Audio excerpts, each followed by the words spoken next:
哋一齊嚟睇睇2022年 DSE 第7B1呢一題啊。佢話政府衛生署咧建議50歲或以上嘅人士可以去參與一個大腸癌嘅篩查計劃。問你2個原因，點解呢種人士咧比較容易患上大腸癌？咁首先啊，第一個50歲人士，咁其實即係都開始即係中年嘅嘞噃，中年啦，開始接近晚年嘅一啲人士啦。我哋成日都會話年紀大就機器壞，咁人咧其實都係一樣啦。年紀越大，其實我哋會話佢嘅修復能力咧都會相對上比較差，我嘅修復能力相對上較弱啦。咁第二個情況之下，我哋除咗話佢修復能力弱之外咧，仲有啲咩嘅原因會令到佢容易患上大腸癌啊？咁就同個突變嘅機會有關啦。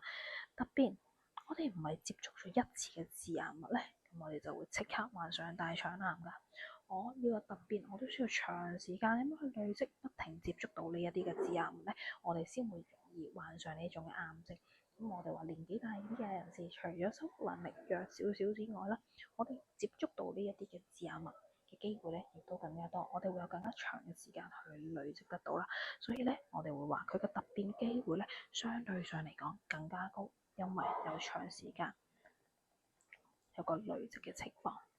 所以咧，一般嚟講，我哋呢一啲嘅大腸癌篩查咧，好多時候都係會安排俾一啲相對上年長少少嘅人士去進行一個嘅篩查計劃啦。